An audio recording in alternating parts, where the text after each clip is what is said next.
শ্রদ্ধেয় কবি তরুণ কুমার বায়ের মিঠে কড়া সৃষ্টি ছড়া থেকে কবিতা কিংভূত কিমাকার। কি যে আঁকে সারাদিন, বোঝা ভারী কষ্ট।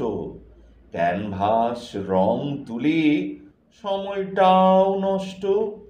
গরু, গাধা, ঘোড়া কি, নামটা কি বলো দেখি।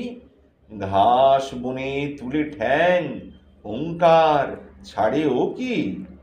মুখে আবার ঘাস ফুল দিয়েছিস ঢুকিয়ে, ড্যাব ড্যাবে চোখ তুলে আছে যেন মুখিয়ে। গায়ে আবার দিলি কেন কালো ডোরা দাগ রে। চাইছিস আঁকতে কি জেব্রা না বাঘ রে। হনুমানি লেজ দিলি, শিং দিলি কাস্তে, ওই শিংয়ে গুঁতিয়ে দিলে পারবি কি বাঁচতে। কিংভূত কিমাকার, হিংস্র এ প্রাণী রে। সত্যি হয় যদি হবে প্রাণ হানি রে।